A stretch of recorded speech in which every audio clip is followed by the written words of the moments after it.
The Elves and the Shoemaker by Mara Alperin.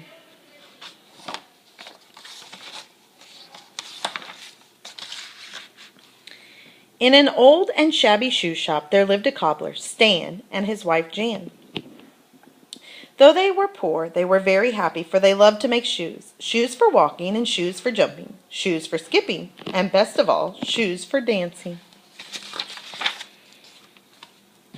Every day Stan and Jan worked hard making shoes for their little shop, and every evening they slipped on their favorite dancing shoes and waltzed the night away. The villagers loved to watch them dance, and before long people young and old whirled and twirled through the door to join in. All summer long the shoemakers danced, sharing their joy with everyone around them. But soon the bitter winter came, and as the weeks passed, fewer and fewer customers stopped to buy shoes. "Whatever will we do?" worried Stan. "Soon we will have no money left and no more firewood." The shop grew quieter and quieter. That night Stan and Jan huddled by the tiny fire, their fingers too cold to sew and their feet too frozen to dance. "Let's go to bed," Jan chattered. "Perhaps we'll think of something in the morning." But in the morning they awoke to find the most magnificent pair of shoes. "Leaping laces! Who made these?" marveled Stan. Before they could start to wonder, the shop door opened and in marched their first customer in weeks.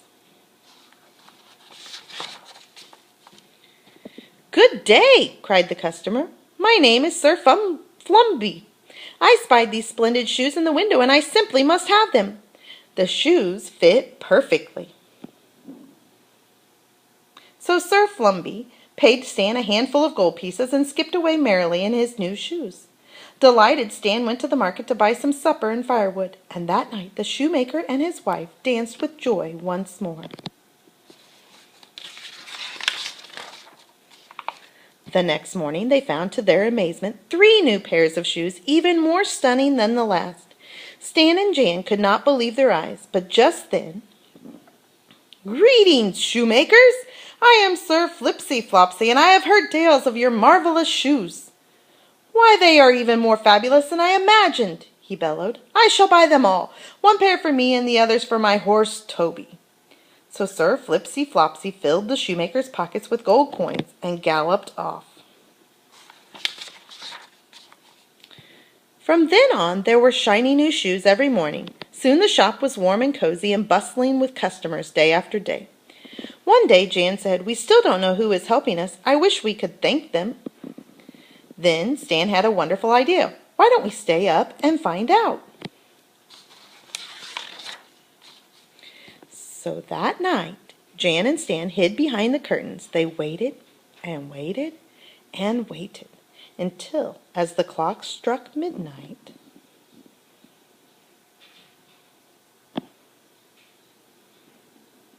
three tiny elves slipped in through the keyhole and tiptoed across the floor.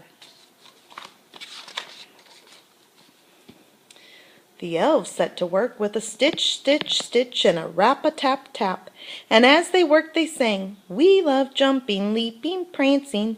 We were sad when you stopped dancing. So in we creep while you are dreaming, making new shoes bright and gleaming." All night the elves sewed until the sun began to rise, and then quickly, quietly, they popped back through the keyhole. Stan and Jan were so surprised by what they'd seen. "What delightful little elves," Stan whispered. "We must repay their kindness."